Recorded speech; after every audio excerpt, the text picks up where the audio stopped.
hey, Miss Dom, and does this podcast contain LeBron James slander? Bro. I don't know if Adam's gonna think I'm so beautiful if that's how he feels.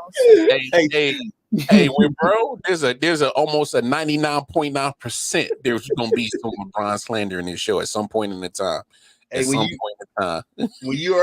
When you watch, I grew up watching the GOAT, you know what I mean? LeBron never had a chance, so it don't be slander, it just be, hardcore truth, man. Sometimes that pill is a little harder to swallow for others than. So respect. Shout out to you, Adam. Man, them Bron sexuals can't take no truth, bro, man. God damn, boy, they can't take no truth. I call them bronze kids. Yeah, bronze kids. Hey, that's really what they are, man. Yo, that's good. Yo, because they swear they be acting like they just came out that man's sack for real. They act like that for real.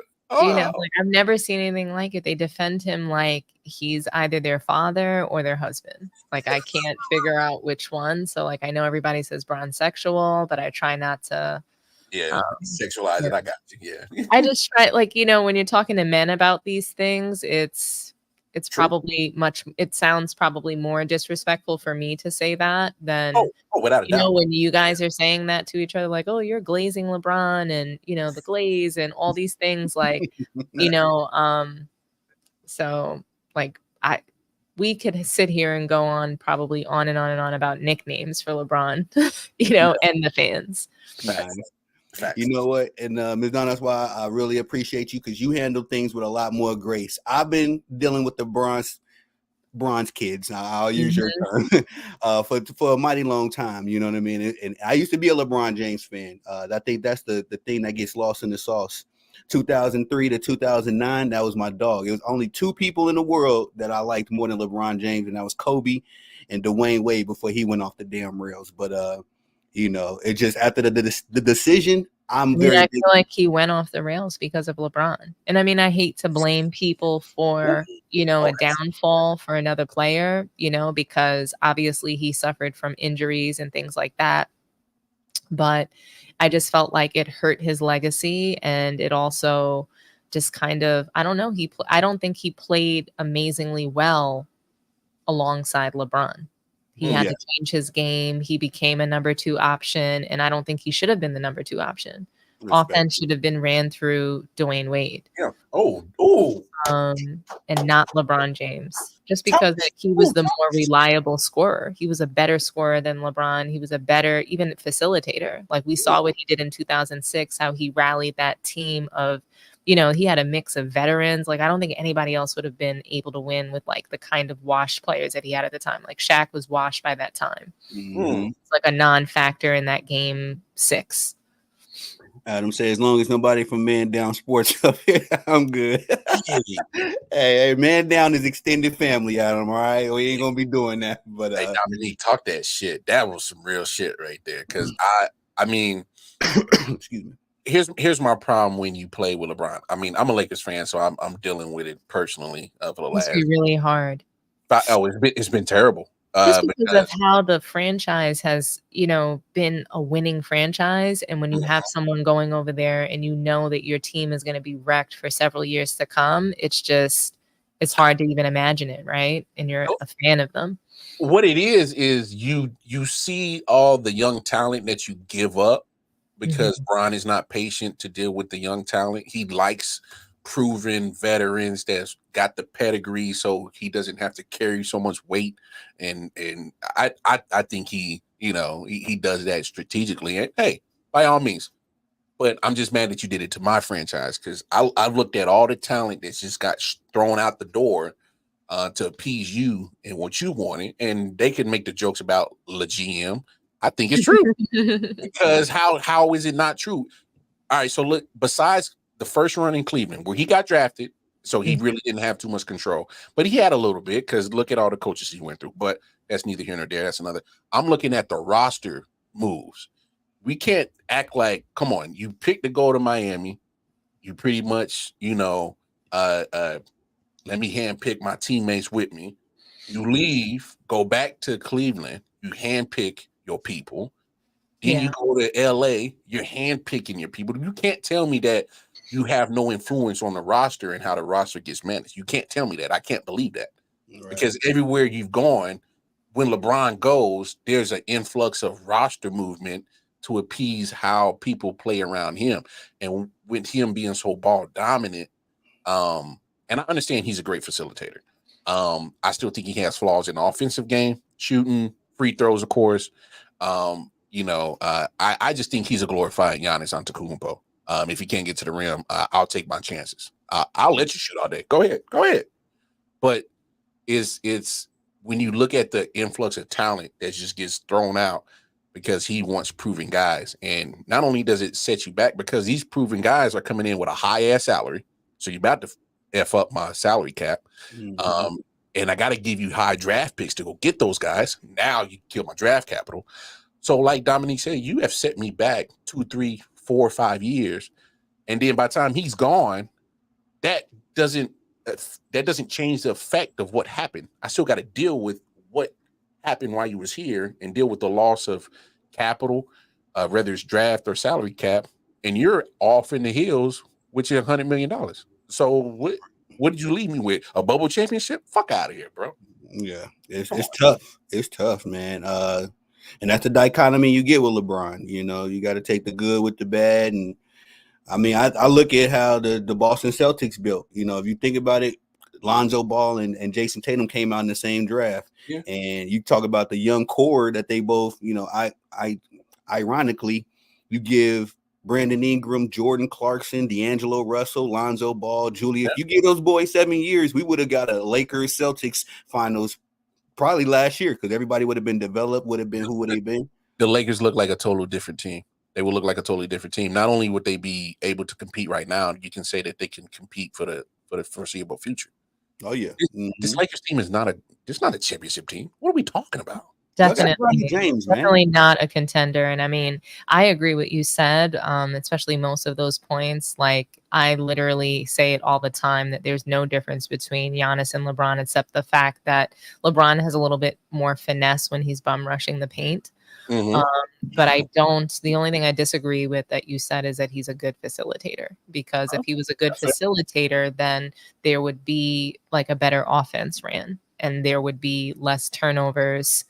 That the team is suffering, and I don't see how his assists actually lift the team. That's fair. That's why I don't think he's a good facilitator, and because guys oftentimes play worse alongside him, like D'Angelo Russell. Like, that is true. This kind of plays like poop on and off, right? When LeBron doesn't feel like being held responsible to shooting the ball, then it's somebody else's time to cook, and we'll see D'Angelo Russell have, like some standout games, like, oh, he's finally turning back into himself. But then when LeBron needs to push a narrative or debunk a narrative, then it becomes Bron Ball again, and it's all about him and trying to front run and not feed the guys the hot hand the ball because he wants to be responsible for that win. So I don't think he's a good facilitator at all. I actually don't believe in the basketball IQ that everybody says that he has. And that's just because he didn't go to college. I think that had he went to college and even just spent 1 year there, he might have become probably the greatest basketball player that we've ever seen, because the size and the physical capability is there. I mean, he's been bum rushing the lane for 22 years. But imagine if he knew how to play in a triangle offense.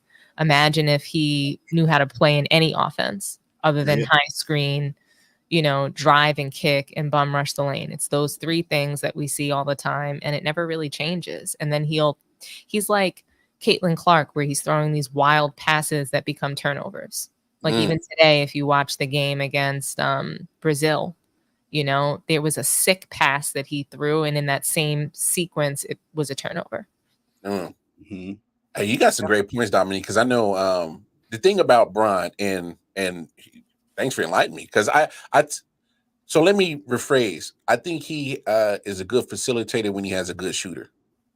And the reason why I say that is because he's going to leave you with 4 seconds left on the shot clock, and only a good shooter can work with that. All right. So that's Kyrie Irving, that's Kyrie Irving. So much. That he's the only guard that's ever been able to play with LeBron and have any kind of success. But I mean, what kind of life was that for him? Right. Oh well, he ran from it. He couldn't wait to get away from him. Yeah. So Call I mean, Kobe as soon as he won. Like, hey, how you get me out of this situation now? Dominique has a true point. It didn't affect Kyrie to the point that he was able to still play his game and not having that short shot clock affect his game, because that's how electric Kyrie is. Not everybody. And Kyrie I think really there's always one, like when you think about it, wild card, there's always room for one superstar playing with LeBron. There's room for one more because he can't possibly score the ball. You know what I mean? Like he can't do everything. So he will allow himself to make room for that one other superstar. But you can never have a big three with LeBron. It doesn't really work. Mm-hmm. Chris Bosh became a complete shell of himself. a total different player, because we're talking about he was paired with 2 number 1 options. Mm-hmm. So you have 3 number 1 options on the Miami Heat. Somebody could take a backseat. But backseat is like you literally teamed up with 2 other number 1 options, and Chris Bosh became the blame and memes for several years. Over the next 4 years, he was the blame for any time they lost. He was all kinds of different names, right? No, that's facts. That's facts. But we forget who. So here's my biggest gripe about the Bronze kids. They'll talk about the all-time leader in points. Cool, have your 40,000 points. He'll have his name at the end of a lot of statistics that'll be important. But here's the stat column that I think they always forget. He's going to finish career-wise with the most turnovers. Nobody cares about it. Even people calling to man down saying that we're going to bypass turnovers. How? We can't. Kids, Caitlin Clark's fans, like they don't care about that. They think that if you have the ball in your hands as much as LeBron does, that you're entitled to turn the ball over. That's what they actually believe. They believe that because he can score the ball.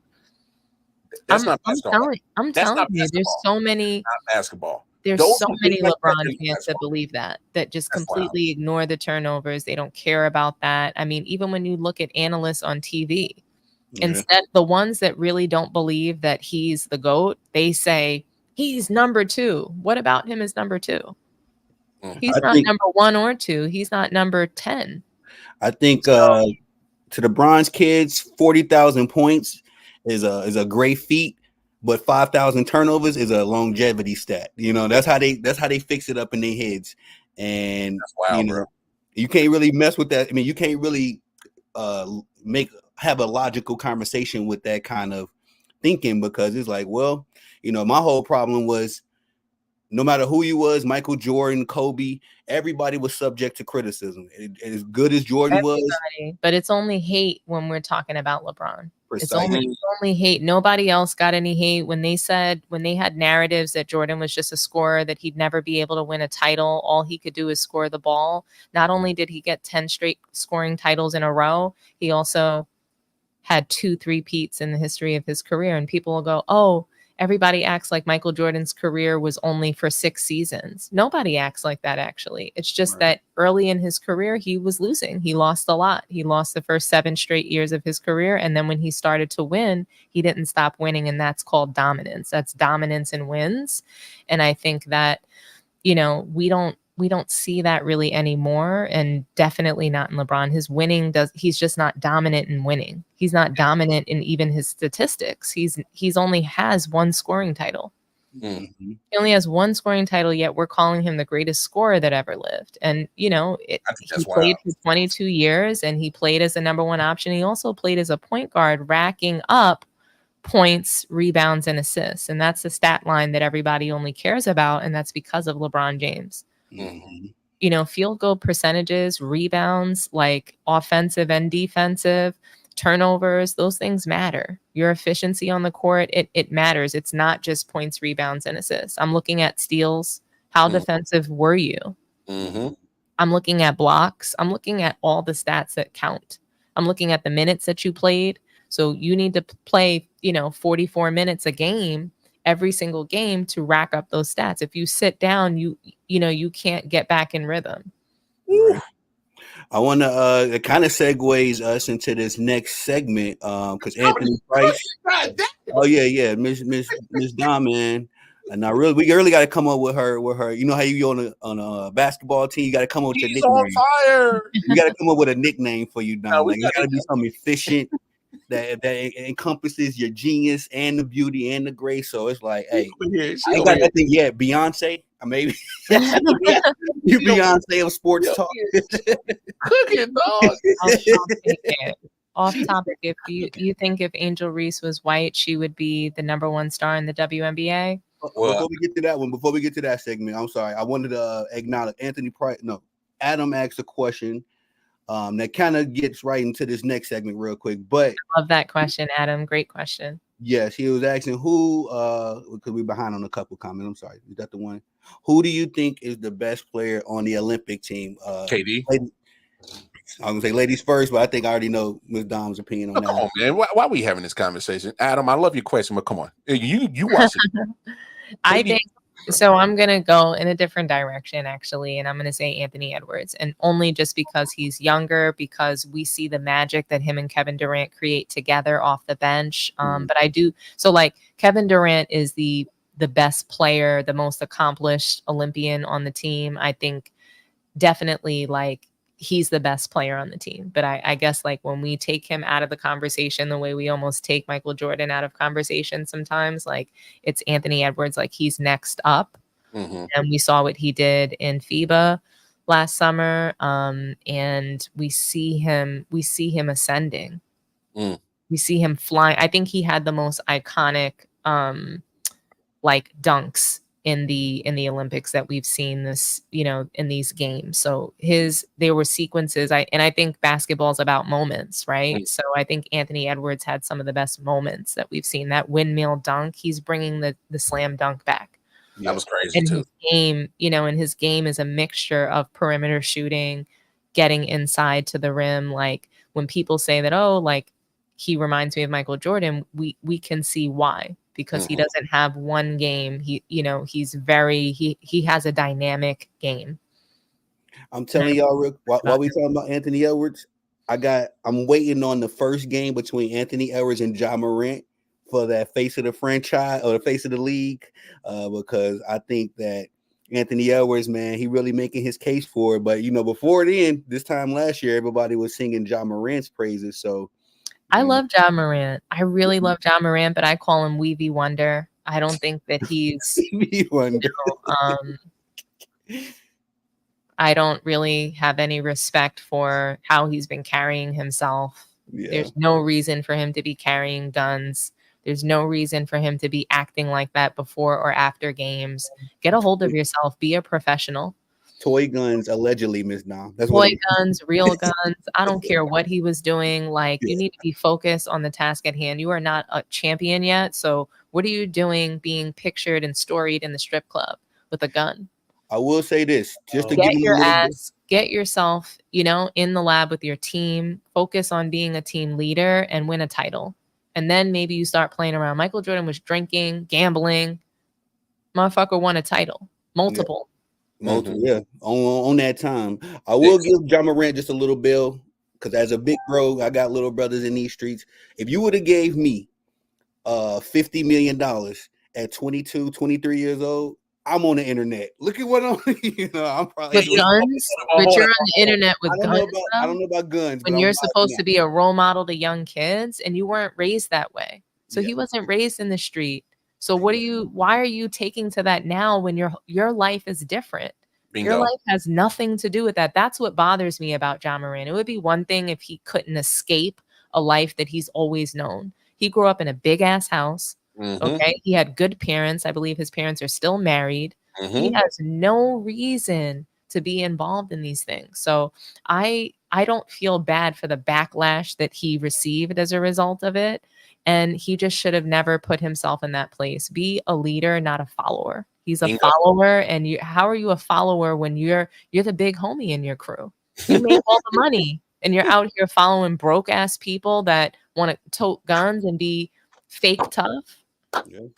That's the thing, you know. When It's you're not a lot tougher though to lead yourself. It's a lot tougher not to follow the pack. It's a lot tougher to, reach back and lift up other people. And that's what I want to see from John Morant. I don't care about anything else. And I honestly don't care about what he's doing off the court.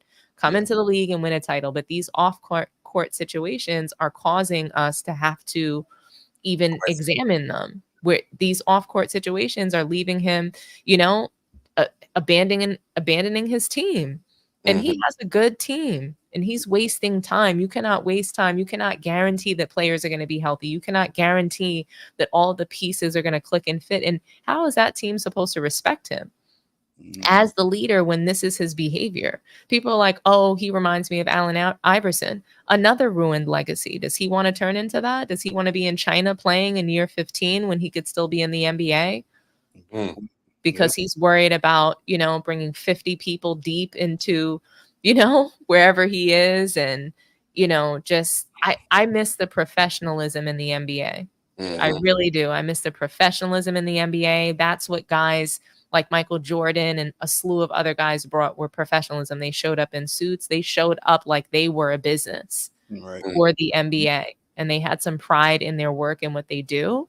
And, I wasn't a huge fan of how Iverson carried himself or now John Morant. And there are similarities. And I think John Morant's going to tarnish his legacy if he doesn't turn it around. And I think he can turn it around. He has the ability to do that because he's still in the NBA. But I just wonder, I feel like he needs to get traded and start over somewhere else like Kyrie. I agree. That's a good point. What you say to that? Well, Anthony Price say this guy's a gangster. No, that's what I said. His real name is Clarence. No, I mean, Dominique hit it all in the head. She's like I said, she's cooking at night. So I mean, John Morant, for him to have so much talent. Oh, so here's two things that are bothering me with Ja. Obviously, everything that Ms. Dominique said with the off the field, off the court issues. That's a whole nother ball field of stupidity that I just don't understand.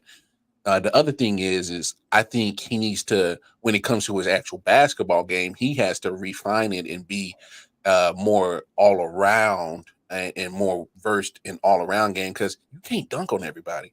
And we noticing with him, he's trying to dunk on everybody and trying to go to the lane. Bro, get your midi. He would be a beast if he had a midi. He's gonna be injured. Like he's gonna get jumper's knee like Derrick Rose, like loads of other guys, and he's not gonna be able to make it 20, 22 years in the league. No, because he's hurt, because he think he could jump over everybody. You can't jump and leap over everybody, and you hit in the ground every play. Like, get your midi, preserve some years on your knees, preserve some years on your basketball life, because it's. Boy, you keep getting these knee injuries, these elbow injuries, these tendons, ACLs, whatever, because you think you can leap over everybody, and you keep falling down on the ground and hyperextending knees and joints. Bro, go look at Brandon Roy. Brandon Roy had to put potential to be phenomenal. Kobe Bryant, out of his own mouth, said the dude was a problem. He could have been on Kobe Bryant's level. Injuries took him out. Now with John Morant, because he's so reckless with his body, almost like a Jaden Daniels, just throwing his body to the whim on the court. I'm like, bro, are you trying to make it 10 years in the league? Because I understand you got the extension. Okay, it looks good, but you can get the Supermax. You're not going to be around to get the Supermax the way you throw your body around. So there's two things that's wrong with Ja. Obviously, get the all off the court crap cleaned up. Smarten up. Come on, smarten up. And then take out the weave. Weavy wonder. Yeah. He be killing me with that. I'm like, I know that's the new thing with the young boys, with all the colors. Not attractive at all. Yeah. Take out the weave. Hey, speaking of that, real quick, go back to your baby mom. He leaves, a woman like that. She's, seems so great. She was also an athlete, and to chase around Drake's sloppy seconds. No title still. He has no title. Got blown off the floor by the Warriors when he had a chance to ascend, and no MVP, no Rookie of the Year, no really huge accolades, really. He's literally turning into Allen Iverson. You got a contract extension, I guess. That's what you're playing for. If you're playing for money, cool. I'll never knock nobody's hustle to go get your bread. Because I like money too. He seems like he's giving it to whatever gang he's a part of. Like I feel like he lives for the gang and whatever that gang is. And you know, I really don't have that much respect for Ja Morant right now until he turns it around. I need to see him come out and ball. And I know, look, when he came back from the suspension, he was balling, what was it, 1 or 2 games, and then went right back out injured.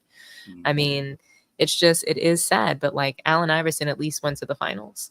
Yeah. You know, won scoring titles. Like, I don't see Ja Morant doing any of that. So he's even lesser than Allen Iverson. Smarten up, Ja. Come on, smarten up, baby. And please take out the weave. I'm just waiting for like there to be a game where I see one of those colored locks on the floor. What's up, Wild Wave? My God, that's funny. Now I'm cooking tonight. Yes, yes. That is so let me ask y'all, kind of segueing into the next question. I guess we can kind of ride off of what A Price said as far as his off-topic question. Where was it? I go back up. He was asking the face of the WNBA. Why you look for it? Because I remember the question. Here's my thing, and I get what you're trying to ask, Anthony Price. But to really answer your question, I think the face of the league is still A'ja Wilson. So at this point, I don't think the race even matters, because Caitlin Clark can get all the hype that she wants from her Clark fans, but she's not the face of the WNBA. That's A'ja Wilson. We talking about the Clarkian she is. Come on, bro. No.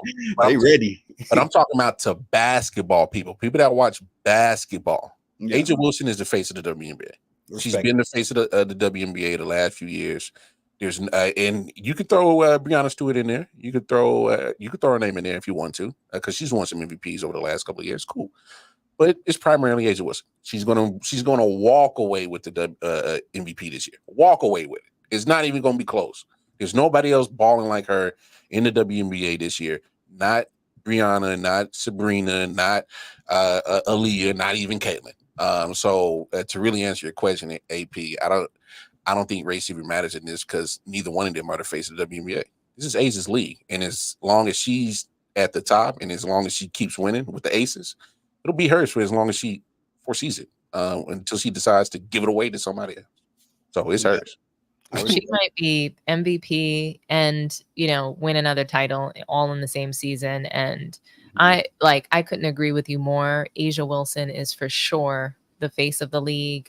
She's the best player in the world for women. I think her and Breanna Stewart are, you know, to me, neck and neck for who's the best on the women's Olympic team, because they've both just been playing really spectacular.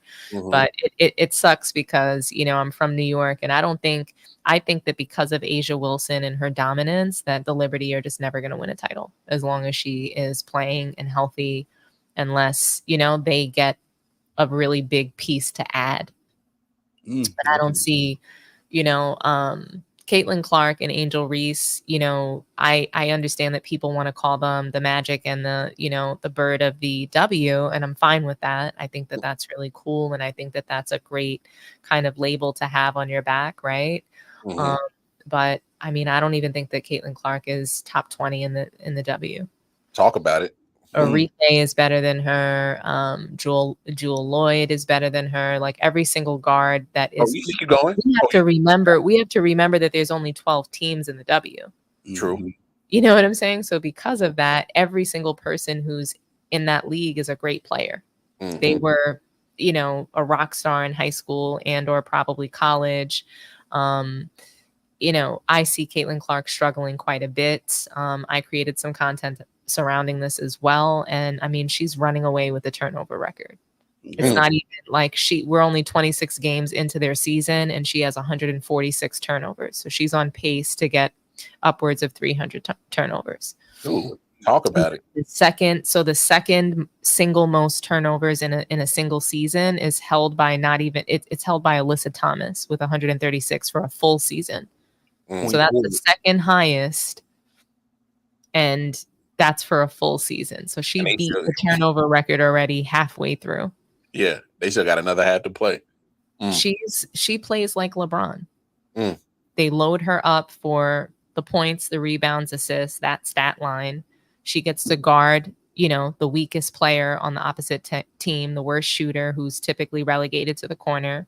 She gets long, lazy rebounds. She doesn't even box out for them. Where I think that she shines is her ability to pass.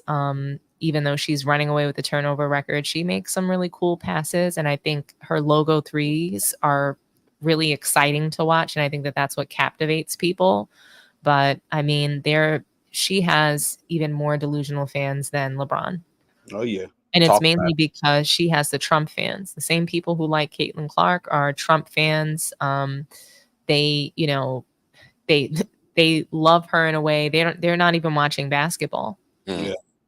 You'll see a lot of them give a bunch of misinformation. I think there was this guy on Outkick that he was just like saying that, Dawn Staley and her angry group of lesbians were like picking on Caitlyn, this, nice straight white girl. Like they make all these narratives, and there's all this, hype around Caitlin Clark, and really, these girls in the W are just competing against her. Right. Mm-hmm. If somebody says, a particular person is the best, you want to prove why you're better. Yes. That's competition. That's the women's league. It's always been the best. Like, honestly, WNBA is probably the best league in the world. Yeah. And I know that that's probably a super hot take, but, and I know it doesn't make money, but those grassroots organizations, those, hole in the wall restaurants, right, that, don't have the most beautiful space, don't have the best resources, those are sometimes the best restaurants, right? Mm-hmm. So WNBA is definitely one of the best leagues. I don't care, who's going to tell me they don't watch, they refuse to watch women's basketball. That's great. They have grit, they have passion, they have competition, they have, everything that the men's league is lacking. Real defense, complete games where all 5 positions play on the court, not positionless basketball, not bullshit point forwards because guys, can't actually play a position in organized basketball. You know what I say about the WNBA, Ms. Dom, just to kind of segue off your point, is the people that are upset with the WNBA or whatever, it's because you're going in there with that NBA expectation. Now, when I watch high school basketball players, I enjoy it for what it is. I'm not expecting no 17-year-old to be jumping out the gym like Anthony Edwards, right? You enjoy the kids at where they are. Just like you got to learn how to enjoy the ladies at where they are. Of course, in someone's opinion, they might not be as athletic or skilled, but for the product that for what they are putting forth, it's like, man, I'm more entertained with this. Aside from some of the air balls, sometimes the air ball and be like, "Yo, you was wide open," but hey, but you could tease anything. These NBA dudes soft, what I mean? Like y'all cry to the refs for every play, man. This is the signature, you know what I mean? Like every time something happened. Do you remember wild card? Do you remember when Andre Drummond was playing for your Lakers, and then like within his first 5 games, he had to sit out because he had an ingrown toenail? It was crazy. It really. Yes, bro. I did not know that ingrown toenail, bro. Like the thing about. So here's the thing. Here's why Dominique is so 100% right. It's because WNBA, these women are playing basketball in its purest form. There's no agenda. There's no stat pattern. Well, besides the Miss CC, but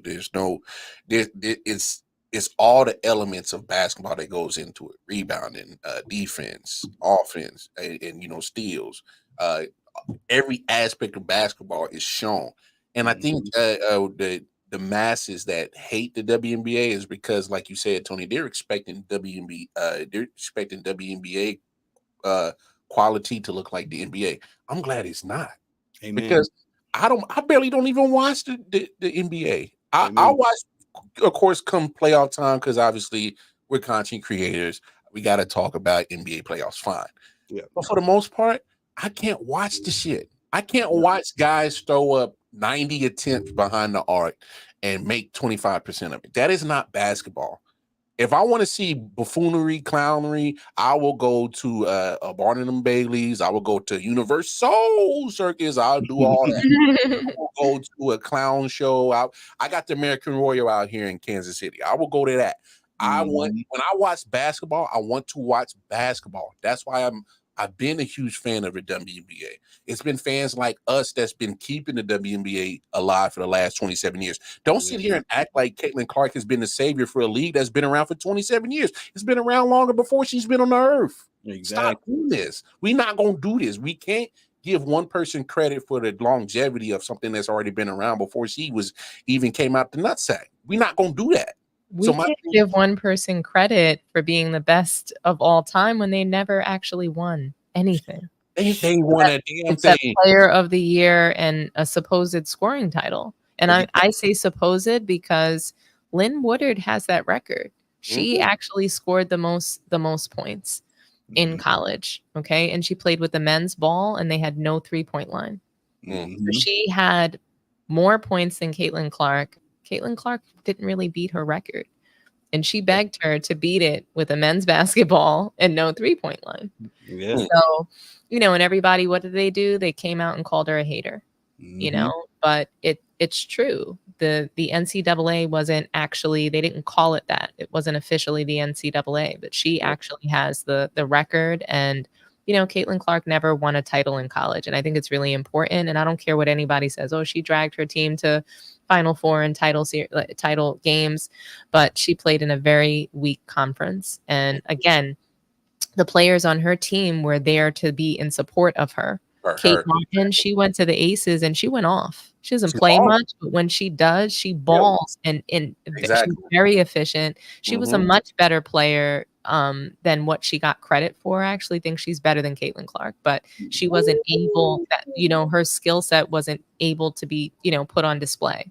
When you turn the ball over, when you shoot wild shots, when you make bad passes, your ass is sitting right next to me on the bench. And I think that that's what Caitlin Clark needs to actually get better and to, really improve her game, is to not be rewarded by constantly starting and playing massive minutes. She has to play 40 minutes just to get 30 points. Whereas do you know how efficient WNBA players are? Do you know how many of them only play 25 minutes a game and can drop 30? Arika Goombale. Arike, Jewel Lloyd, like these ladies can shoot it. And, Caitlin Clark hasn't put any of that on display this season. Any game where she scored 30 or close to 30, they typically lost. I think she only had one game where she was a high scorer and they won the game. Yep. And that might have been against the Mystics or, some team that really, or it might have been against Dallas Wings, a team that basically could not defend.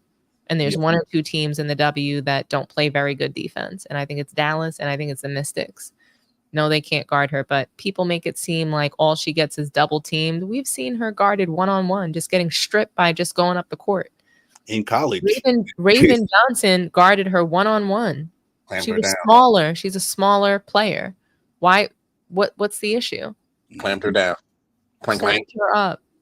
Getting locked up. Won't let her out. Locked up. She gave her fits during that game. I think the All-Star game was if you're really a basketball fan, you really know what you're watching. I think the All-Star game told a lot of truth. Do you know they just still said that she played well? Well, and Mel said it best on Man Down. She went from being Steph Curry, and then when the whole world saw her go 0 for 5 in All-Star, and I think she got 10 assists in that game. They went to becoming Steph to becoming John Stockton. So now she's the she's the best passer. Yeah. So, but when she runs away with the turnover record, because John Stockton never had 300 turnovers in a season. I don't think he had 146 turnovers in a season ever. He was never. He's not top 5 in turnovers. He's not on the all-time list. So, when you look at that, what are they going to say next? She's a great mother and fiance, or she's a great philanthropist. Hey, they do it for LeBron. Don't act like they don't do it for LeBron. Hey, he a great dad, and this, that, and another. She's the female LeBron right now. The way LeBron came into the league, all the media hyping him up, all of the expectations and pressure that was put on him, they created a media machine surrounding his talent. Bobby G, Bobby G, what's going on, big bro? Well, we cooking tonight, ladies and gentlemen. We are cooking. I think the people are thoroughly entertained. Just real quick, how do you all foresee the second half? I mean, if I could just throw this out there real quick, bias.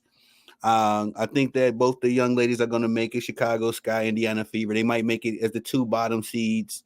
Whoever got to line up with the aces, smoke them. They'll be the first round exit easily. But I got a hot take right now. I do think that the Chicago Sky will go further in the playoffs, and I think that's going to be another telltale truth. But I also think that even with that happening, Caitlin Clark is going to get the Rookie of the Year award anyway. But how do you all see it playing out? Because I think the top is going to be, what it is, Aces, Liberty, Minnesota, and the Kinetic Sun. I think they locked up the first 4 seeds. But how y'all see that bottom 4 going? It's a foregone conclusion that Clark is going to get Rookie of the Year. That's not even. Yeah, it's crazy. He has the backing of the most powerful members in the media saying that the entire WNBA is jealous of her. They're hating on her, because she's white.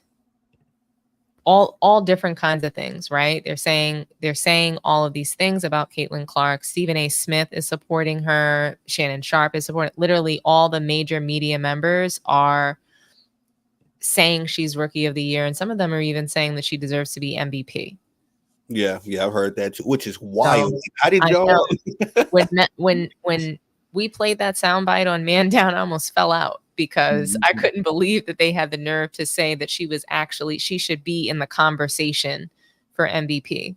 She should not be Rookie of the Year. Honestly, before Cameron Brink got injured, I had her Rookie of the Year over Angel Reese and Caitlin Clark. She was playing very efficient. She just looked like what I want Brittany Griner to look like on the Olympic team right now.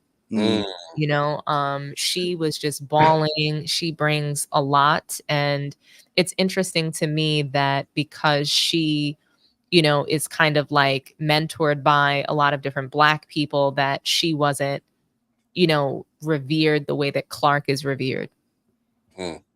Because she's a straight white female. So I don't understand why she's not a straight white hype, but I think it's her association, affiliation, and even speaking out, saying that they're not even the best rookie class in the last decade. Yeah. She came out and said that. So I thought that was really, really interesting. But I do think that Caitlin Clark's going to win Rookie of the Year just because the media is behind her. Nike is pushing her and requiring the media to deliver this Rookie of the Year for her. Yeah. She's got like a $28 million contract with them. They're not letting Rookie of the Year escape her. Angel Reese deserves it at this point. Now that Brink is injured, Angel Reese should be running away with that. Would she get 14 straight double doubles? That's an all-time record, not a rookie record. Again, I just don't think that Caitlin's playing at a high level this season. She's, she needs to bake a little bit more in the WNBA to be considered for any award, if you ask me. Respectfully. But, I think that she is a great player. She wouldn't have been able to make it to the WNBA if she wasn't. It's just too saturated with really great talent. There's not enough spots. The scoring, I think it was the NCAA scoring leader was cut from the Aces. Deja Fair. Yeah. Male stupid, bro. I was like, shout out to Big Bro. He in the chat. Say salute Thug Life. And shout out to Man Down. Shout out to Mel and Man Down. Check them out on Friday, the full panel. I'm sure Mel probably had a solo show today, or maybe it's going to drop tomorrow, but check us out over there on Man Down. But yeah, straight white hype. That's what Caitlin Clark is. And, they're not letting it go. Bobby G dropped, Stockton did have 300 turnovers once and led the league in turnovers once as well. But that's an 82-game season compared to a 40-game season. And Caitlin Clark is running away. Just real quick, I'm sorry, I'm gonna go through the. Thanks for that correction, Bobby G. But I don't think that he's top 5 in all-time turnovers. No, he's not. No, not before. Efficient. He's top. I think 5 in steals and assists. Right. And when you turn around and you have a 300 turnover season, you want to make sure that never happens again. I bet he never had a season like that again. Caitlin Clark doesn't care because her fans are gonna abandon the turnover record. We're just gonna gloss over it. We're gonna bypass the turnovers. That's what they told us on Man Down. Well, what you see, this is her game. That's her game. Can you improve on certain things? Yeah, but for the most part, that's her foundation of her game, and that's she pretty needs much to work on her handle though. Oh well, yeah, She needs to work on her ball handling, and she needs to take better care of the ball in order for her to even be close to, getting her team into contention, because they have the pieces. They have 3 all-stars on their team. Yeah. No, yeah, they do. Yeah, that's something else some people don't talk about. Like she got a lot more help. I think it was Chris. Shout out to Casanova. He made a good point that I've been running with. I've been regurgitating like I came up with it. But Caitlin Clark is the number 1 facilitator and scoring option. Angel Reese, every night, as long as Kennedy Carter is healthy, she's going to be the 2nd or 3rd option, given if somebody else is hot. And also, she's the number 1 defender every night. And most times in the 4th quarter, Caitlin Clark, I think you said this, Dom, Caitlin Clark disappears. Angel Reese usually does her most work in the 4th quarter, whether it's them rebounds, whether it's getting a nice bucket. So, but she's the last defensive option on her team. Yeah, she barely defends. She's the last defensive option, and really, she's the 3rd offensive option on her team. I don't give her first offensive option when that is Aaliyah Boston, and the 2nd would be Kelsey Mitchell. But that's not how they decorate the offense. She bringing the ball up and taking them shots, logo 3. Yeah, but she's if she's playing the right way, she's going to have a stat line of, 10 points, a couple rebounds, and she should have 10 assists. Yeah, right. Easy. What Mel said, does a great player having a lot of turnovers make that stat a good stat, or are turnovers still bad? Y'all get that question? No, he's asking, does a great player having a lot of turnovers make the stat a good stat, or are turnovers still bad? Knowing Mel, he's asking the importance of this turnover stat. Okay. And for me, like we said earlier, and I agree with Dominique, turnovers matter. How do they not? You're giving away possessions. You're taking away points from your team. You're definitely giving points to the other team. So you can easily affect your win-loss column easily with turnovers. It erases the assist. Exactly. If you have 10 turnovers in a game and 10 assists, then and the other team scored on those assists. That's the problem that I also have, is that they lost a lot of games because of her turnovers. Teams scored on those turnovers. So if they were turnovers that were empty, that's something different. Right. Like Cynthia Cooper, I think in her debut game, she had 7 turnovers and they still won that game. That's the difference. Nobody cares about turnovers when you're winning. So if you won in spite of the turnovers because teams couldn't actually score in transition on you, then that's something different. But that's not the case with Caitlin. She gets beat on defense, and that's why teams can score as well. That's why they're 11 and 15. That's why 11 and 15. If you take away probably half of those turnovers, you could probably squeeze maybe instead of 11 and 15, you're probably more closer to 500, maybe a couple of games above it. I mean, so when it comes to the second half of the season now, and I just don't want to talk about Caitlin in general. I just think, especially coming off the Olympics, I wouldn't be surprised to see just a runaway between the Liberty and the Aces. I just hate to say it, because to Dominique's point, when you see how Brianna, how Stewie and Asia Wilson are playing, and they were already coming into the Olympics on a high clip, playing damn good MVP basketball, I can't see them slowing down. So coming out of the Olympic break and they get back to WNBA play, they haven't lost a step. They're still cooking. Unfortunately for Caitlin Clark, she's on vacation. She's on hiatus. She's going to have to get back in rhythm. Unfortunately for Angel Reese, she's on vacation. She's going to have to get back in rhythm. Right. So some of these people, some of these ladies who are not on the Olympic team, you're going to have to see a point in their game that they're going to have to get back in rhythm. And when you see Sabrina's on that Olympic team, so her and Stewie, they're going to continue to cook.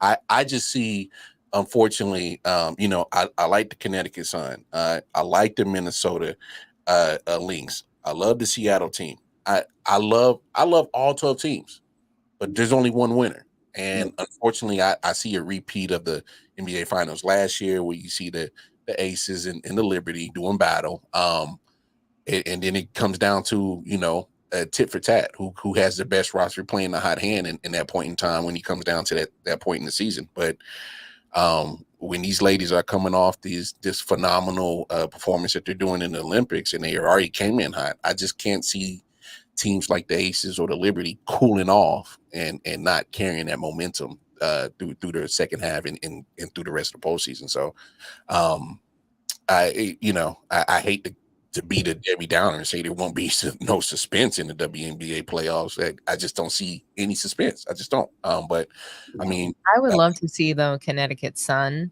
Face the Aces. That's what I would love to see. Dejanay Carrington, she's just a great defender. She's got a great personality. Like, I am ready to see something different in the finals this year. But if it's Liberty versus Aces, that's going to be a good series. We know they're going to battle it out, but the Aces, the Liberty just can't beat the Aces. Yeah. It's not really, to me, it's not really close. Breanna Stewart is amazing. What she's doing right now in Olympic play is incredible, and I think she's a great player. But I don't see them beating the Aces. And I do want to address Bobby G in his comment, because he's making a lot of excuses for Caitlin Clark, and I think that's what Mel is trying to point out, that yes, I did bring up John Stockton, and I mentioned that he probably never had as many turnovers as she did, but he come to find out he led the league in turnovers one time. I totally get that, but I believe that Clark is going to probably lead the WNBA for her entire career in turnovers. I don't think her style of play is going to change. And I don't think that the WNBA I don't think as long as these women are in the league that they're going to stop defending her. Oh, no. She'll have from her. And, I just don't think that I don't foresee a moment where she's going to be able to handle pressure defense. She's never been able to, not in college and not in the WNBA. We saw her, be guarded, full court press. She could not handle it. Do her fans really believe that she would have been able to take the hard hits that Chelsea Gray took from Japan going up the court? They defended her full court. Yeah, I'm sorry. Real quick, I'm sorry. And I wanted you to cook, big bro. I just want to shout out to my brother, Real Goons TV. It's one of my brothers in this thing. He be doing his thing on the content. Make sure y'all swing by his channel as well. Subscribe as well. To Man Down Sports. But go ahead, big bro. No, so they also mentioned, though, the Bobby G in the comments, he mentioned that the players, they don't get any time off.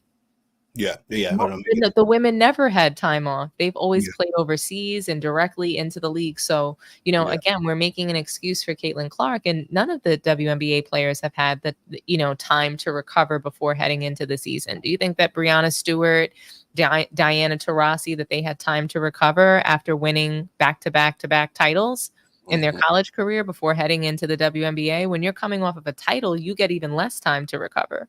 Yeah. So I'm a little bit like, why do we have to make excuses for Caitlin Clark the way that we do LeBron? Why is she so protected? She's not playing well. Can we just say that she's not playing well? I'm okay if someone says, hey, she's a rookie, but she's not playing well as a rookie. Yeah. Well, here's also another issue that I have, and I love Caitlin Clark. I think she's sooner down the road she'll get better. Yeah, but here's the problem that I have with her fans. These aren't basketball people. These are people that just tuned in to college basketball 2 years when they made her a big deal on ESPN. These are people that just tuned in for the last 2 years of the women's basketball tournament because what's the hoopla of this girl from Iowa? What's the hoopla about? This what triggered them, B-Roll, right there. That's when everybody became a Caitlin Clark fan, because that's when she became a victim and all of a sudden, you know, picking on our straight white hype. you dig. Angry lesbians are after her. So here's the deal. For real. So I watch a lot of professional wrestling. All right. You got a heel and you got a face. You got a good guy, you got a bad guy. They're making Caitlyn the face. They're making her the good girl. They're making Angel Reese the heel, the bad girl. And I think the media is playing on it, and is not necessarily the ladies that asked for it. It's the media, you know. And I'm kind of coming out of kind of left field with this. I'm kind of glad Skip Bayless is leaving, because there's less fools that come with the idiotic rhetoric that comes out of his mouth is less them. Yeah. All right. It's one less. So how I see it is cats like us. Who's Tony, left to tell the truth about LeBron? Whoa, man, I didn't interject because me and Dom had a conversation about this. This is what I was saying. It's important that you have independent content creators. Now we don't need a Skip. I'm talking about mainstream media, though, because mainstream media doesn't care about what you and I have to say. I mean, they might, right? Like, but you know, who's left in the mainstream that's going to tell the truth about LeBron? Everybody works for Clutch. Even, you know, when I found out that Chris Broussard works for Clutch, again, I almost fell out. I couldn't believe it, because for years he was saying that LeBron is not the GOAT. And now we don't really hear him saying it at all. Yeah. We know what he believes, but we also know that he's not going to speak out and say, you know, what's really going on with him. And of course, like the dynamic of the Odd Couple, it works that way, where like Broussard is like, you know, they try to tell the truth as much as they can, but you know, we see what happens when you're paid by Clutch Sports. Yeah. And just to finish my statement, and I see Man Down, Mel is getting to it. When you have less people who are spewing this rhetoric that are narrative driven on your FS1, your ESPNs, that's why I think it's important of what we're doing. And Tony Savant and the content that I create, Dominique and Man Down and everybody else, me and Bobby G make great content. I think that's why we are important. So when I was happy, I'm like, Skip leaving? Oh, that's one less fool we got to compete with. That's one less fool that we have to worry about in our way of what we try to do. Because there's going to be a point in time where people are going to come to YouTube and see the content that we create and be like, yo, these jokers spitting some real shit. When I tune in to Man Down on Friday nights, I already know what I'm going to get. I'm going to get some real shit. When Dominique's on that panel with Mel and Chris and Jay and Eric and whoever else comes on, I know I'm going to get some real shit. When I tune into my guy, Tony, I'm going to get some real shit. It comes to a point in time where we have to come together and say, man, stop falling for the bullshit of these narrative-driven talking heads and talk sports. Talk the realness, the pureness, and what it's supposed to be about. If we want to sit there and talk about the WWE part of it, cool, we can do that. But that's not the basis of it. The entertainment part is fine, because we know that's what drives the money. That's what brings the bottom line. Cool. We can have that conversation. But when we talk about the actual sport that is being talked about, whether it's basketball, baseball, football, hell, if we talking cricket, I don't know much about it, but I'm gonna figure it out. But if we talking cricket, let me talk about the basis of that sport and put the conversation of the media part and the entertainment part to the side. That's a separate conversation. Let's talk about the meat and potatoes of that sport, which is really what matters.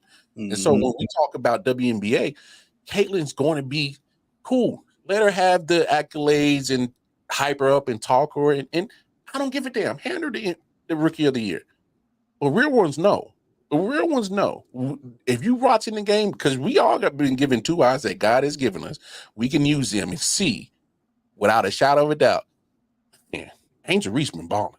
If Cameron Brink didn't get injured, she's a runaway with this title. We know what's up. So that's why it's important what we do.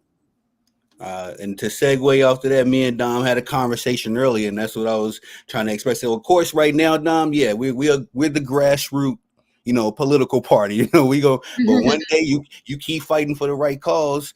Because my aspiration is my son is 5 years old right now. But eventually, when he's going to be 15 and he's going to be on the internet, and he's going to see he might see a lot of Chris Broussard, Stephen Smith, and all them capping. But then eventually he's gonna be like, well, this don't sound right. And okay, Dad, we're doing this, and Uncle Lamar, I Dom, you know what I mean? Now you getting the truth and you getting the lie. But now you got to determine which one you gonna ride with, because that's all it is at the end of the day. The Bronsexuals know the truth.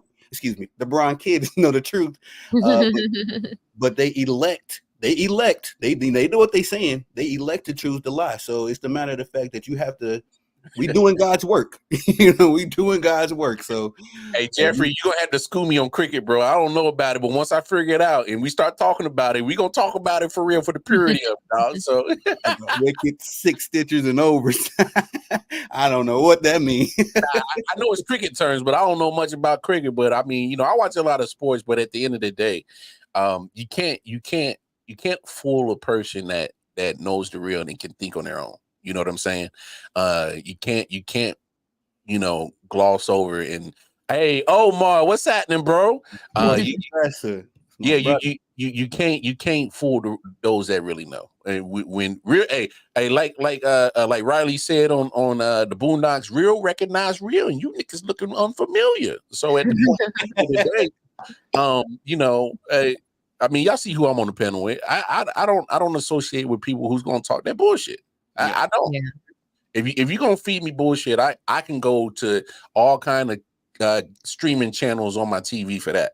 I don't need to talk with people to have that conversation. I can just listen to the bullshit and then turn it off when I get disgusted. I don't look. At the end of the day, man, if you want to be one of those talking heads about the entertainment and the money part and the WWE and the shenanigans of the sports, cool, by all means. I think you got a short life or a shelf life on your career in content creating is going to be real short, because you gotta live with a gimmick and you got to keep up with that gimmick to keep your views. And once motherfuckers start weaving you out, I'm like, oh, this man a gimmick. He's a character. Now, I ain't gonna say the brother name, but it's a cat that I started in this game. We was in the exact same group. He a Bron kid, and he's channel dead. He make content no more. Like you can't start this hustle. But it kind of segues into this next segment. And Ms. Dom, I just looked at the clock. I want to be respectful of your time. But we were kind of discussing something on the show yesterday. Shout out to the Sports Professor, Ball and Buds. Make sure y'all swing by the Bro channel. They doing good work over there. I know I'm gonna have to get up with you all because football's coming around the corner, man. We're gonna have to talk some football, baby. Same with you, Tony. I got a bug your ear about some Packers stuff. Dominique, you watch football? I do watch football. Yes.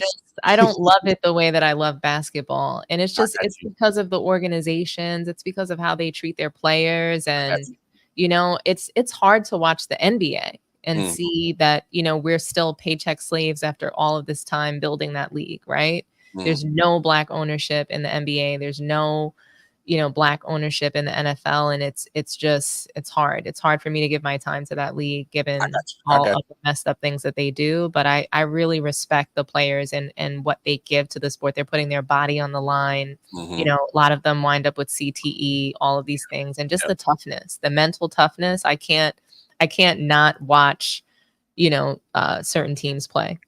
Okay, Ms. Nam, this is not a political podcast. Okay. It's just, that's my problem with the NFL. It's hard for me to support. It's very, I prefer college football to NFL. I got you. But and when you know what? Football, who are you rooting for though? For NFL? Both NFL and college. Do you see my back wall? Oh no, I see it. I just want you to actually the Jets. So I grew up as a Jets fan, and it's a very, very hard life. Yes, they're doing better, but again, I think it's like fake news. Aaron Rodgers is not gonna do anything for us. So the fact that we picked him up pissed me off. It pissed me off bad. Tony knows that I think that Aaron Rodgers is overrated and not gonna do shit. Not right. Season, so, yeah. You're right, man. Oh no, I saw the background. I didn't know if you was gonna actually, had the audacity to admit it or not, because it's been tough. I mean, look, I've been alive long enough to see the Giants win, but that wasn't my team, and I've always rooted for the underdogs. It was just honestly, it's more fun. It's more fun rooting for teams that, it's like what did the Lakers say? The Clippers say? believe in No, Bronny. no, but I think the Clippers are selling hope, right? So, like, you know, to be a Knicks fan, imagine Knicks, Mets, Jets. Those were my teams. Ooh. Ooh, heartache. You just Never win. But the fans and like how we root for the team and how we never turn our back on our teams, like that was the great thing about growing up in New York and being a fan of those teams, is that like people showed up all the time for the games, and you know, gang green, baby. So I'm gonna sign off on that note. Gang green. Punishment though. Yes, I mean, but I mean, I'd still much rather be a Jets fan than a Cowboys fan. And yes, they've won, but like and I've said this before, if Dallas is America's team, you know, it's just a shame that we have to, like, we're being punished. So to watch Dallas and everything that they're going through, I'd still much rather be a Jets fan. I respect that. That is a take. That's going on the YouTube Shorts, Ms. Don. We'll see you that one because that's crazy. That's going viral. I was like, bro, Cowboy Nation gonna go crazy. I was like, bro, you got to clip that one, dog. Yeah. I'm gonna edit that out because Cowboy Nation gonna come for your throat. What do you mean? I already have the Clarkies on my back. I have Bronze Kids on my back. It's really bad. So you about to add the Cowboys. You about to add the Cowgirls, the whole bandwagon to all that. It's a tough life.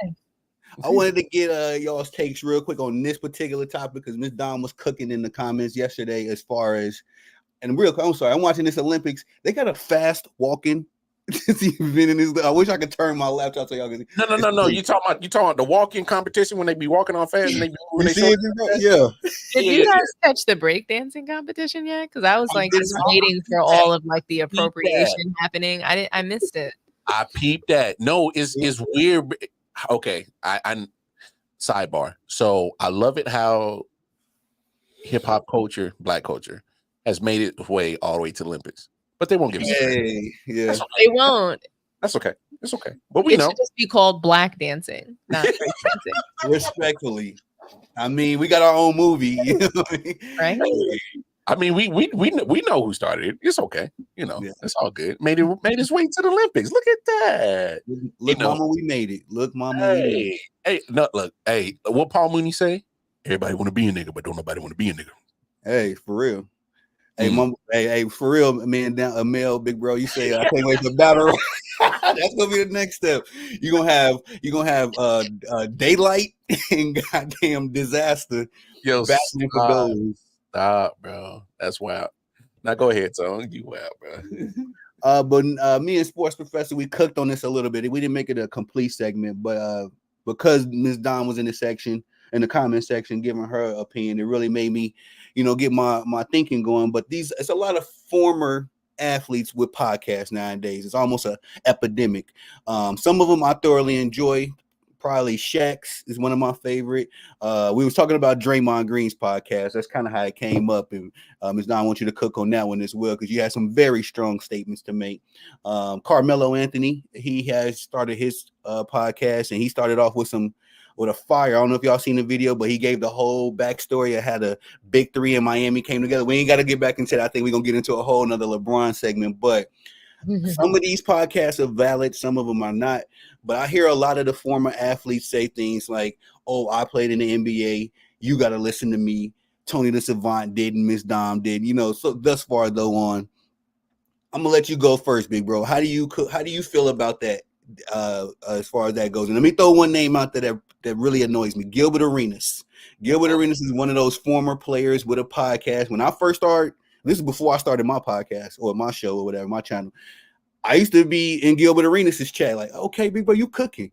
But somewhere along the way, he just started saying the most outlandish things. At first, it was Jordan and Kobe was the GOAT. Now, he'll say LeBron is the GOAT. I done heard the man say Paul George was the GOAT, I guess, for the sake of view. So it kind of takes away a lot of that juice from their quote-unquote validity of being a former player. But how do y'all feel about that? Would you say, Dub C?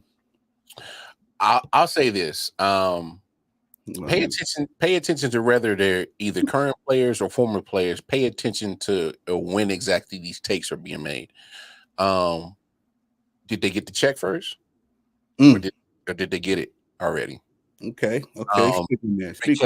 Because listen to what you said, and I was in Gilbert's arenas. Oh man, how you cooking? And then all of a sudden he hit a switch. Because he had at some point he was in our shoes where he had to grind to get the views, get the clicks, get the people to come to his channel, and he was just spitting some wrong shit.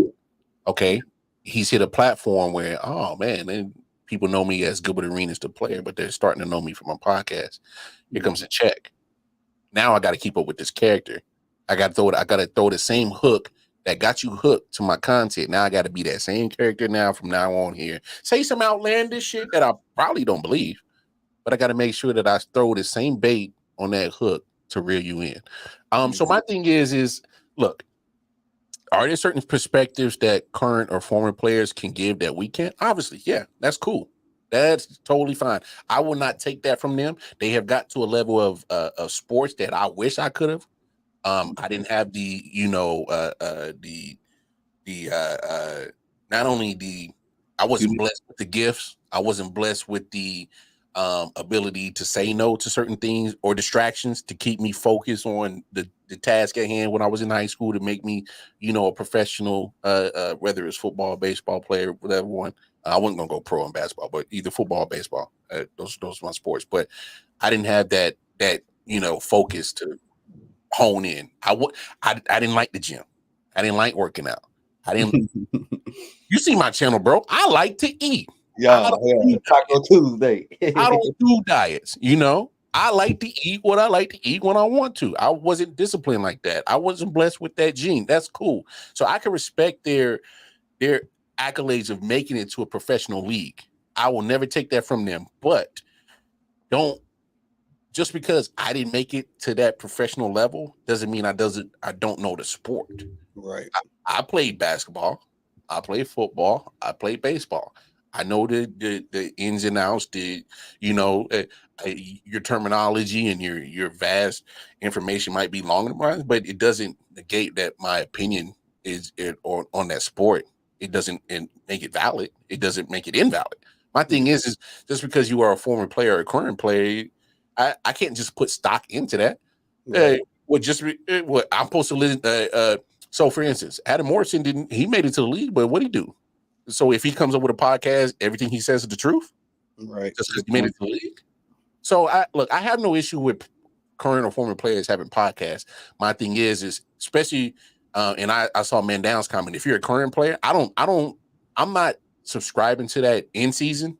I'm not a big fan of Draymond having a podcast in the middle of the season because I'm, similar to what Dominique was saying about John Morant. I need you to focus on the task at hand. You got a championship to go get. You got a playoff run to go handle. You got teammates that are counting on you to be part of the team to make this of what you're trying to accomplish a goal and a team goal happen. Focus on that. I saw Michael Parsons get mad because a teammate of his said, "Hey man, cut this podcast shit out. It's training camp time. It's time to get ready." And Michael Parsons took exception for it. But my thing is I think Michael Parsons should step back, go to the brother, like, "Hey man, what you mean by this?" And the teammates should be well and fine and be like, "Hey bro, you are a generational talent, but I need you to be focused because when you're not playing the Giants, when you're not playing these bottom tier teams, you kind of come up a little empty on them sacks, bro." I heard it talk about it. You know what I'm saying? So let's really have the conversation. If you are focused on your podcast, getting your clicks and your views, that's taken away from you putting in those reps at practice, those extra reps on your own, extra film study, extra care for your body. It takes away from something else that you can be throwing into your game to make you not only good, but take you to the next level of being great. Take you to the next level of being great to being iconic. From being iconic to being a motherfucking titan. So you are taking away something from your game in the middle of the season podcasting. You can get your clicks and your views in the off season. Now, former players, here's my thing. Don't be delusional. Like, be real. Some of these former players just be talking, like I said earlier. When did the check come in? When did it come in? Because now you got a different tune. You know, because now I gotta be LeBron's the GOAT. That's a telltale sign. Whenever they start saying LeBron the GOAT, you know they got paid. No, I'm just saying when you start Bojangling, oh, okay, well, how big is that check? Because I hate to say it, I love Shannon Sharp, but I'm starting to see a little different to Shannon. I hate that Uncle Shay he looks a little different sometimes with his takes because that check look a little different, don't it? You know what I'm saying? Gil looked a certain way for a certain point. It looked different because he got a certain check. I used to rock with Stephen A. Heavy. He started looking a little different once that check looked a little different. So my thing is let's look at these former players and look at these where they podcast. Who's driving your narrative? Is it literally you, or who's writing that check? So that's the only thing I got with former players having podcasts. But at the end of the day, they're gonna be like Miss Net. Oh, don't do Unc like that, man. Come on, Unc gave us some good takes. Ms. Dom, I really want you to speak to the Draymond podcast because you said something on the lines of, when you want to address though, like, so former players versus current players. I think former players like Big Shot Bob, I want to hear more about what he has to say, but for some reason his podcast isn't popular. I didn't even know he had a podcast. But I'd be pressed to want to hear what he has to say. When I hear of and Scottie Pippen, he should have a podcast. I don't know why he doesn't. He should have one. He should be he should want to put his stories out there. He's got a lot of great things to say. So I'm surprised he doesn't have one. But Gilbert Arenas, I think it's a lot of cap. I can't stand even some of his guests on the show. I'm not a huge fan of really any of them. But I think that Gil, he brings a mixture of truth, a mixture of cap. So I can watch it sometimes, even though I don't really care for the guests that are on his show. I love when Cheryl Swoops comes on, and I applaud him for, having a female perspective on the show. So I think he does some things very well, just from a podcasting perspective. But I don't always enjoy the environment, the yelling on their show, the talking over other people when they're trying to make, an argument about, maybe against LeBron or something like that. Sometimes we can tell that there's an agenda on that show and it's not that truth piece anymore. So Gilbert Arenas, I'm okay with him doing it. I mean, what did he actually accomplish as an NBA player? He's always been no chill Gil. He's always been crazy on social media, on Instagram. If you saw him before his podcast, it's pretty wild. Current players, and I have to agree with Mel on this. I don't approve of them doing a podcast at all. I think they're doing it for, a variety of reasons, and none of them are good. It's insecurity. It's, hey, I want to put out my narrative because I'm not a winner. Paul George is a serial loser, has never won anything. And that's why he's doing a podcast. He wants people to see him differently other than the loser that he is, season over season. Draymond Green, he's not a current player. He's a former player. Prior to starting his podcast, he was averaging 20 plus. We don't see any of that production since the podcast. I don't have any respect for what he's doing as far as a podcast and being a current player in the NBA. I mean, you just shit talk Steve Kerr into the ground on his latest episode about not playing Embiid, not playing Tatum, and I don't understand the disrespect that he constantly gives to his own team members through this podcast. Because he could get away with it. That's why. Yeah, but we don't need to hear certain things. To me, I don't need to hear that, you believed, and the Warriors team believed that, I don't need to hear that they didn't believe that they couldn't win without Kevin Durant. You ran him off. So you're a former player. Okay. I don't really want to hear what you need to say right now, what you want to say. Like I said, and a lot of what he works for Clutch too. So a lot of that is him putting out narratives. And I was going to speak to this on my next episode of Sports Tea. I was going to share that, he was saying that Ant-Man is next and that Steph and LeBron have passed the torch to him. That's a narrative from Clutch. LeBron is clearly not the runaway best player on Team USA. So they have to push out these stories through somebody like Draymond because he's an apparent, truth teller. He keeps it real, right?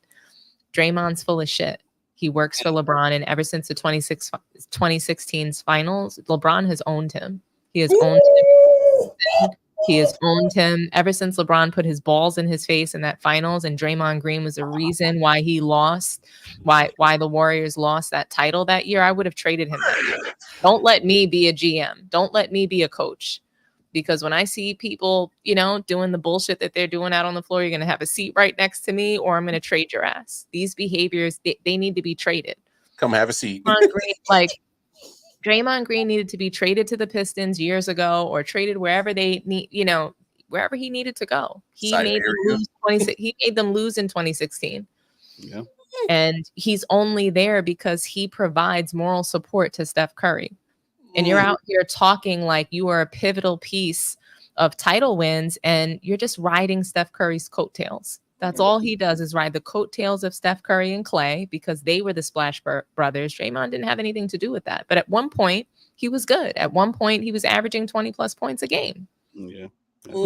Now what happened? Now they're sitting on a contract that they can't move, and he's podcasting because he feels it's so important to run his mouth.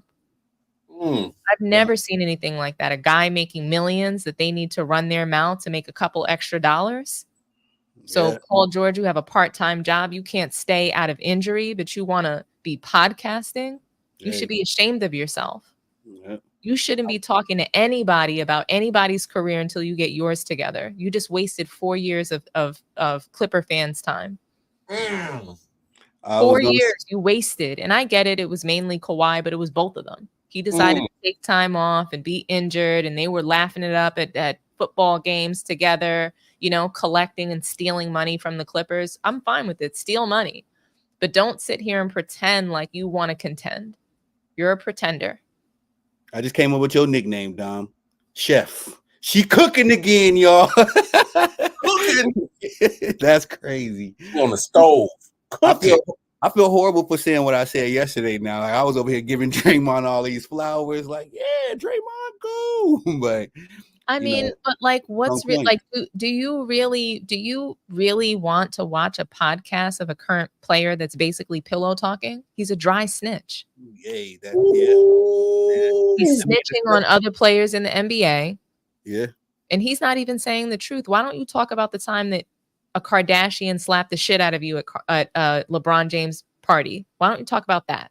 Why don't you talk about when Tristan Thompson smacked you at LeBron's party? That's what I want to hear about, since you want a podcast, since you want to gossip. We're doing that. Why we? He don't talk about Ron Artest neither, for whatever reason. Names. I know he's not that tough guy that he wants to perpetuate either. He's this guy that, he wants to beat up on Sabonis and stomp him out, punch out, Jordan Poole. He only beats up on the guys that he can. Yeah. I call that selective gangster. He's very selective. He's super selective. We're not going to see him say anything bad about LeBron ever again. Why? Because LeBron's balls were in his mouth in the 2016 finals. Hey, hold on. Hey, Dominique, I need you to do us a favor. Drop your YouTube socials, because people need to go subscribe right now. Hey, no. Put it out. Put your stuff out there. Your social medias right now. People go support Dominique for real. I got you, bro. This is the stuff that I used to hear on Man Down. Be like, wait, what? I thought you were gonna be nice. You had ball sacks in your mouth, and you actually want to be in public on a podcast? You throw a tantrum every time LeBron and Steph have a night off, so you can get ejected, so you can have a night off, because you believe that you're a star when you're not. Ball and Buzz put the Kermit emojis down there. Just sipping tea. Yeah, we sipping the tea. That's a fact, though. And it's kind of funny. I did not realize Draymond used to be an advocate LeBron James hater. He used to be on our side, if you will. Until what? Until he got a contract with Clutch, until he started being involved in businesses with LeBron. LeBron completely turn around his life so that he can win in the finals. Hey, like I said Like, earlier. you know what I'm saying? LeBron, he did all of that. Once he beat him in 2016, and he's owned the Warriors and owned Draymond Green since then. He's owned him as a player and a person. Cap, because Kevin Durant owns LeBron. So Kevin Durant owns LeBron, not the Warriors. As soon as Kevin Durant left, LeBron has beaten the Warriors every single time. He dropped 50 on them not too long ago. He beat them in the play-in. The Warriors can never beat LeBron again after 2016. He realized that all he has to do is beat up Steph Curry because he plays a fake point guard position. So, okay, I'm going to beat up Steph Curry. I'm going to bum rush the lane. Who's going to stop him on that team? They're way too small. Andrew Wiggins is like dumb as rocks. He's just standing around stargazing at will. You know what I mean? Who's going to stop LeBron on that team right now? It's not going to be Draymond. They're friends. They're friends. He makes money with LeBron. He calls him the GOAT. So, you know, I don't agree with current players podcasting at all. I think it's shameful, and you mainly see guys that, you know, never won or are currently not winning. They're looking to spread false narratives and bullshit. That's what Draymond Green is there. He was probably told by Clutch to create a podcast. Set up your after basketball life. He was sold on that so that Rich Paul can push out narratives about LeBron all day. And that's all that they do. JJ Redick had the podcast. I believe that, you know, JJ Redick having that podcast was probably set up by Clutch too. And it was all just a big master plan to get him to the Lakers head coach position. Say it again. I think that there's no evidence and there's no reason for anybody in the media to be calling LeBron James the GOAT. Yeah. You know, the craziest part, and it's funny you say that mind the game thing was a booby trap for Darvin Ham, man, the entire way. Because that's pretty much, it was just a job interview for JJ Redick. Show everybody that you know how to draw up a play. Draw up plays for Bronny. But how do you get an assistant manager? How do you get a head coach fired that won a title as an assistant coach on the Milwaukee Bucks like the year before?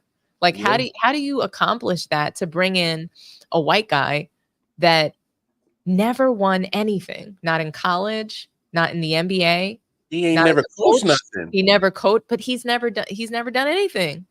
I don't recall JJ Redick coaching an AAU team, a 18 and under team, a middle school team, a high school team. He literally coached girls basketball. I believe he coached girls basketball, not even boys basketball. He coached his son's basketball team, but his son is only like 11 years old. So you finna go from he's 11 now. When he coached him, I don't even think that like he was 9. I don't know. Like all I know is that JJ Redick is full of shit. So is LeBron. LeBron is just out here, you know, putting white privilege on display, you know, when there were so many more qualified guys to take on that head coaching position.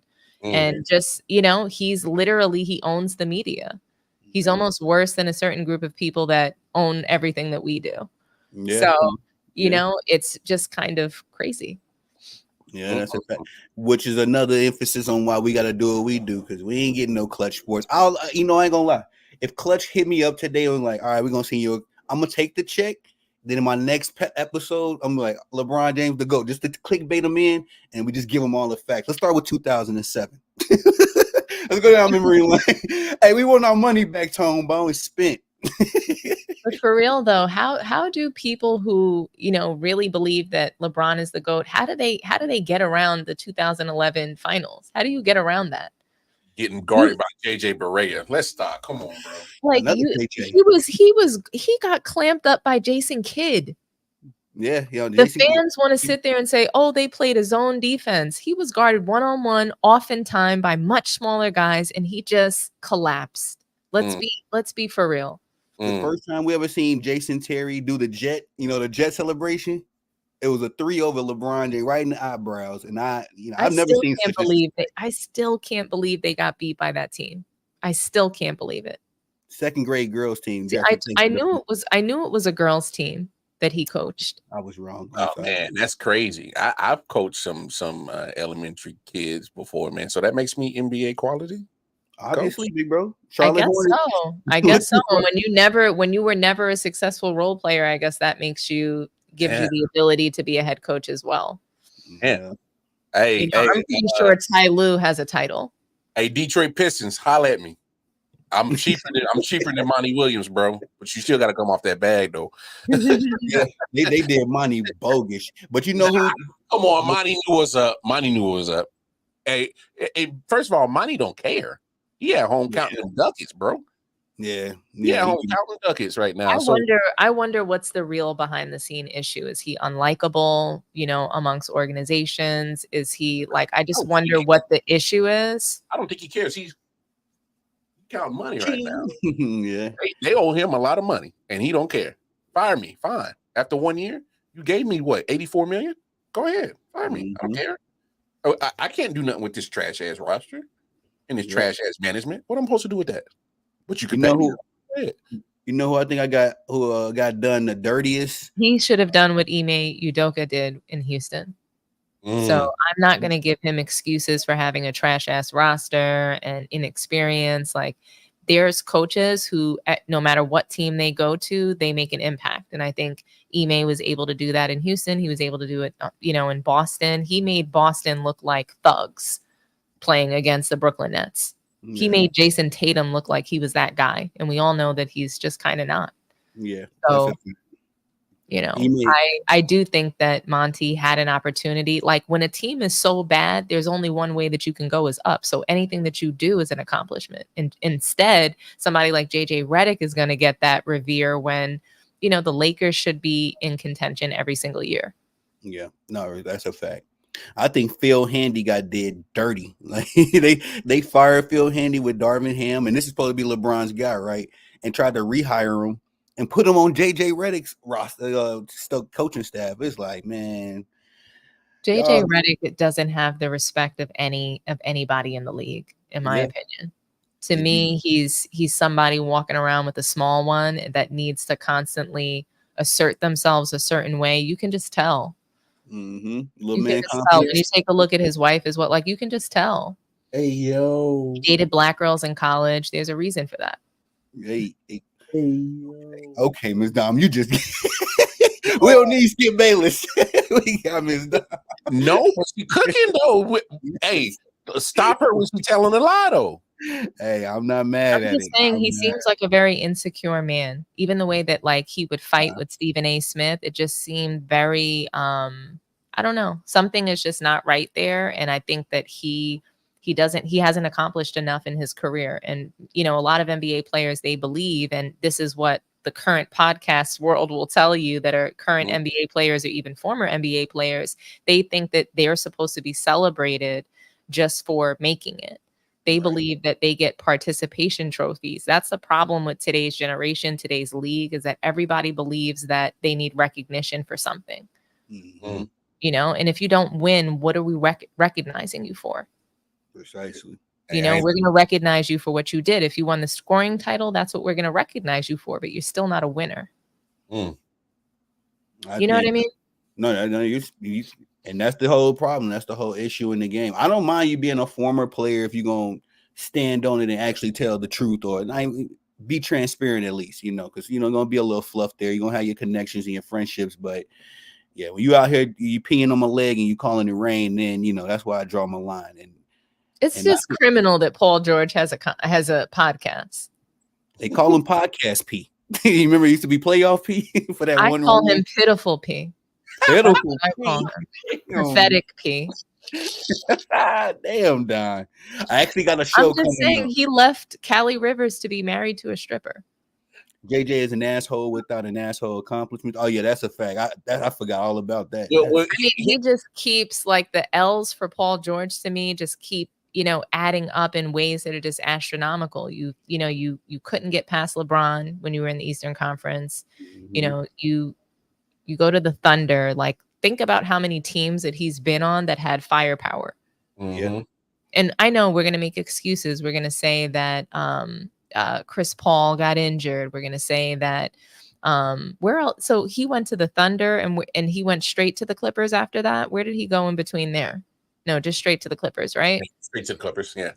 Yeah, I mean, look He at this did the 4 years. What do they have to show for that? What is Steve Ballmer, a decent owner coming after Donald Sterling? What does he have to show for that time?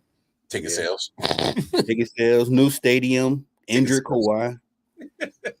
I heard Kawhi retiring. I heard he talking about The retiring. Clippers are clipped straight up. Oh, yeah. It's Y'all clipped ever see that Clippers show? because they're not gonna. Yeah, I watched it. It wasn't that good. I thought Winning Time was better. Oh, Oh, Winning yeah. Time was great, and they canceled it. Damn you, HBO. Yeah, they canceled it, and I think they canceled it because of the backlash that they got from Jerry West. I think he was threatening a lawsuit against them because they didn't depict him properly. They were depicting him as like this alcoholic person. I mean, Angry guy. Yeah. right. And they're saying that he just wasn't quite like that. And I mean, I really don't know what's true. I think that I enjoyed the series. That's what I think. I think the second season fell off, but the first season was really good. Yes. The Clips was disappointing. Who they had playing Blake Griffin, even like I didn't think it was good. Lawrence Fishburne playing Doc Rivers. I didn't really I just didn't think it was that good. And I hated the girl that Played the black girl. Yeah, I hated her. And I rarely say stuff like that. Like, I'm so supportive of women, but I hated her character. I couldn't stand how they wrote. Like, I don't hate the actress. I just hate the character and how they wrote that up. Yeah.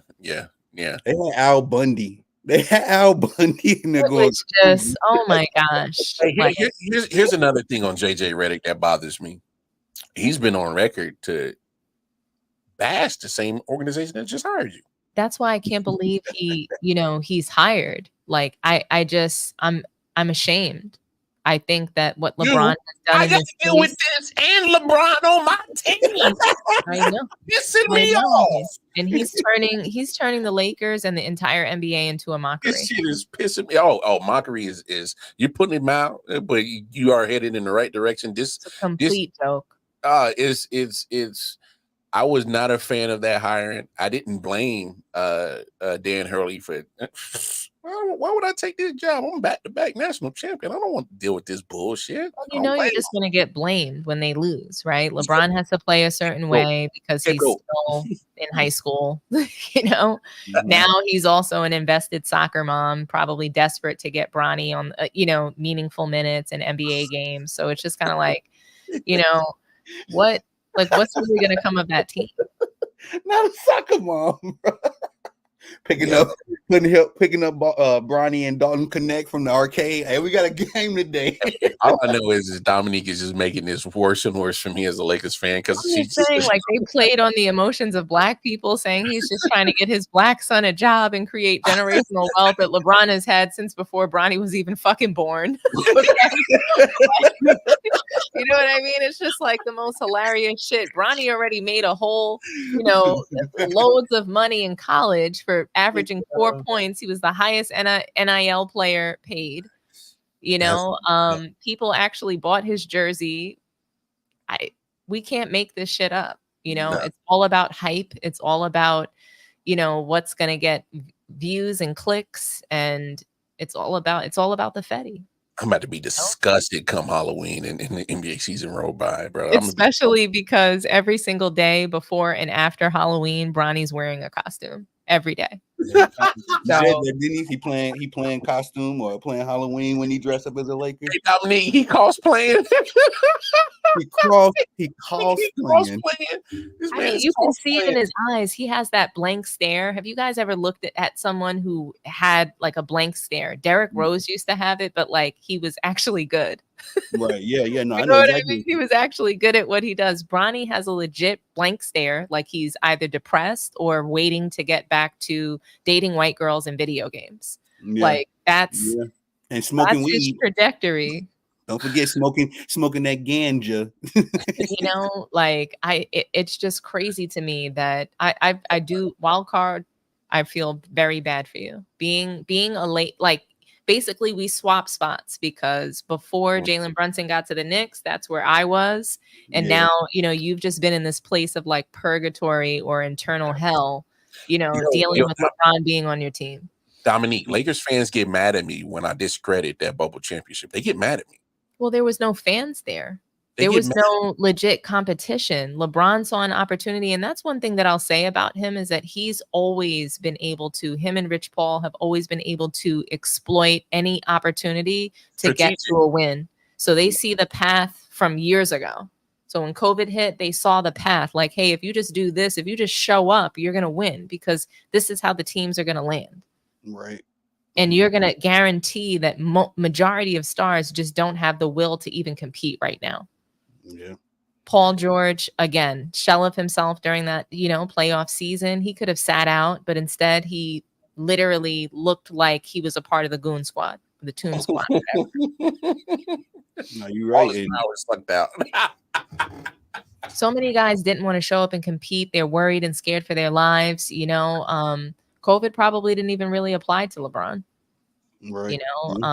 Even the rules surrounding COVID didn't apply to him. So, it's just really interesting to me how that all shaped out in that title. And you have the right to feel like, hey, it's not really valid. I don't blame you for feeling like, hey, it's not really valid. No, I don't blame you at all. And when I say Lakers fans are in my inboxes, you ain't no real Lakers fan. We got the banner. We got the trophy. I said, man, physical things may matter, but my eyes didn't deceive me. Amen. Y'all got the in-season tournament. Was it really rewarding for you guys to beat the Miami Heat in 5? I don't count it.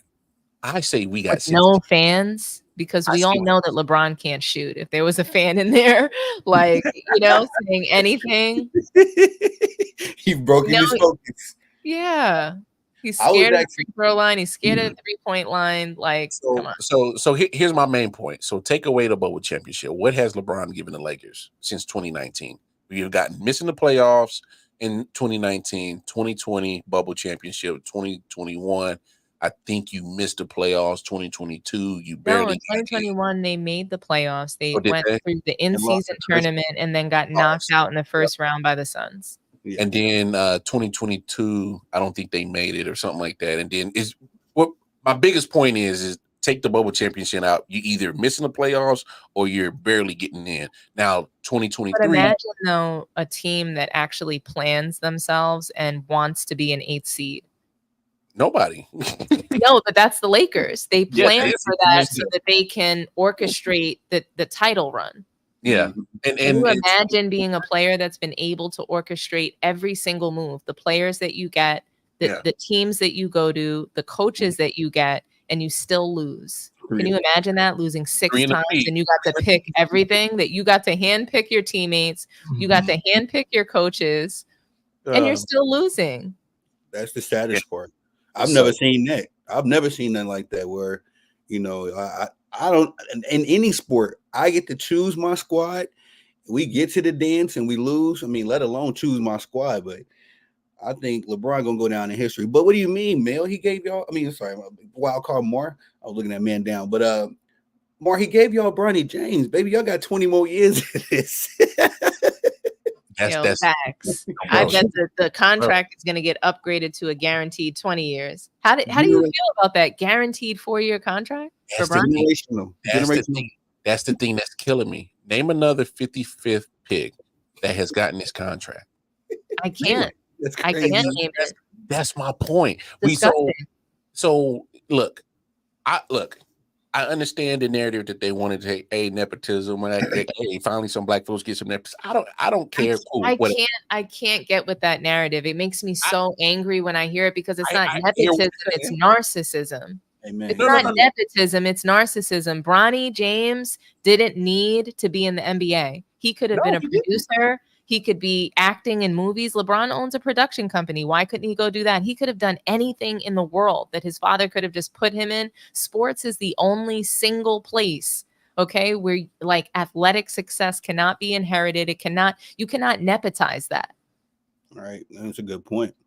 No, you make a good point. But I think my main point that I was trying to make is at the end of the day, you see it's just another chess move that LeBron has made that favors him in his camp. Because adding Bronny James to this roster at the 55th pick, let's be honest, most 55 picks probably don't make that great of an impact on the team regardless. But still, you didn't need Bronny James. He doesn't make this team better. He doesn't make this a contender. But Why it did you makes why it did you have makes to an play with impact though. But think about how it made an impact to your team because now you can't even get players for the veterans min.